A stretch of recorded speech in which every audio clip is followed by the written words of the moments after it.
Qu'est-ce qu'on fait ici, Jérémy? On se fait chier.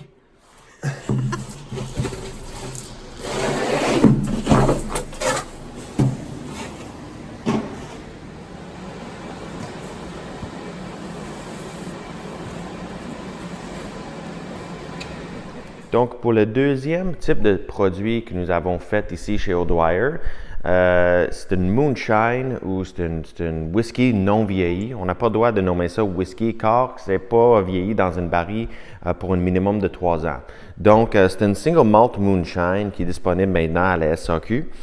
On a nommé le produit Saint-Pierre parce que à l'époque de la Prohibition, les pêcheurs allaient à l'île Saint-Pierre-et-Miquelon, qui est un territoire de la France, pour aller chercher de l'alcool. Les pêcheurs venus ici sur les rives dans la Gaspésie, ils lançaient les canisses de morue remplies avec du Saint-Pierre ou du moonshine. Ils prenaient des canisses puis ils lançaient ça sur les rives de la Gaspésie. Ce produit-là était populaire pas juste en Gaspésie, mais à Montréal et jusqu'à Chicago. Donc, c'est un hommage à cette époque et cet endroit aussi. Et on voulait vraiment montrer aux gens qu'est-ce que ça goûte un whisky, un single malt non vieilli. Donc, c'est disponible à la SAQ maintenant et c'est un produit qu'on est vraiment fiers de faire ici chez O'Dwyer. Merci. Alors pour le Saint-Pierre, c'est un petit peu d'inspiration type Rauch Beer, donc avec des grains fumés.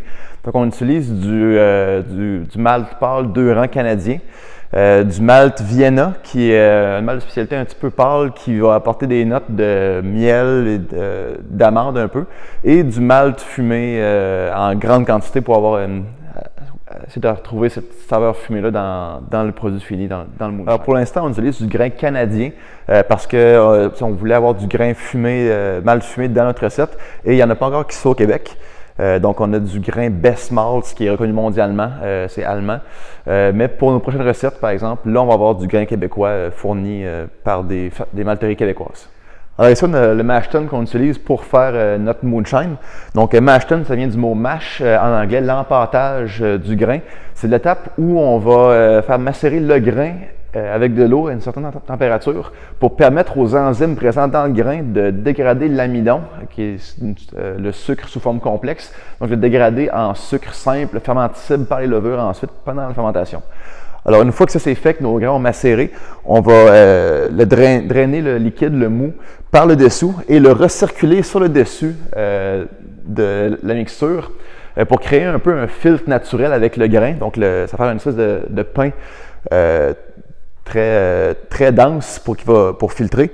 Donc, toutes les petites particules qui pourraient se ramasser dans le mou, on essaie de les enlever de cette façon-là. Une fois qu'on a recirculé comme il faut, on va drainer tout ça de mou dans nos cuves qu'on utilise pour fermenter et rincer le grain avec de l'eau chaude pour aller chercher tous les sucres résiduels qui pourraient rester.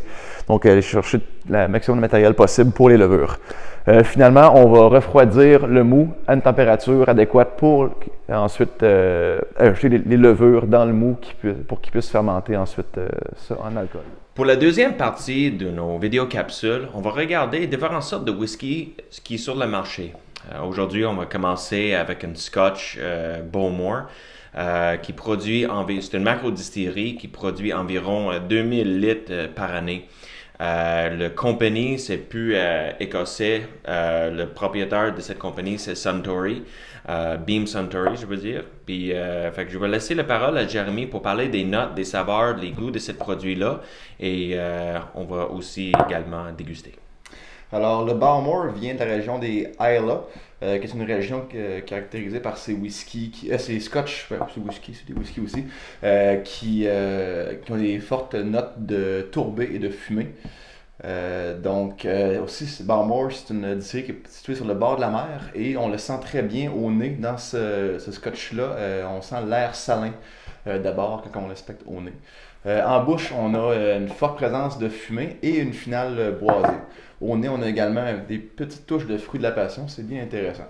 C'est un scotch qui se détaille à une soixantaine de dollars à la SAQ, donc c'est une bonne porte d'entrée dans le monde des scotch.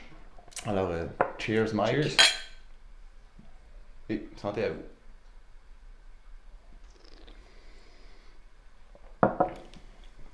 Pour une scotch, c'est-tu très fumé? Non.